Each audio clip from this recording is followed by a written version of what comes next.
High, চলে এসেছি আবার একটা ভিডিও নিয়ে। তো আজকের ভিডিওটা হলো হাতের কাজ। তো এখানেতে মা করছে গোপুর আসন, মানে গোপালের আসন। তো এটা মেশিনের দ্বারাই করা হবে আর সম্পূর্ণটাই করছে আমার মা। কাটিং থেকে শুরু করে সেলাই থেকে শুরু করে সব কিছুটা মায়ের মেশিন আছে, মা সেলাই করে। তো ফার্স্টে থালা মানে মাপটা পাচ্ছিলাম না, তার জন্য একটা থালার মাপ নিয়ে কেটে নিয়েছি। তো এরকমভাবে জুড়িয়ে জুড়িয়ে মা কী করে করছে একটুখানি প্লিজ দেখে নাও।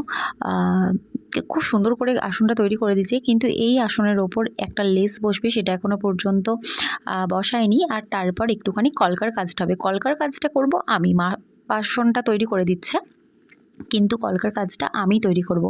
আর আজকে আমার 50 জন সাবস্ক্রাইবার কমপ্লিট হয়েছে। আজকে আমি এত খুশি, মানে বলে বোঝাতে পারবো না। অনেকের 100K-তে খুশি হয়, 1 মিলিয়নে খুশি হয়, আমি না হয় 50K-তে খুশি হলাম। আর সেই খুশিতে আমি একটা ছোট্ট কেক নিয়ে এসেছিলাম, তো খেয়ে নিলাম। তো বাই, প্লিজ সাবস্ক্রাইব করে দিও আর পাশে থেকো।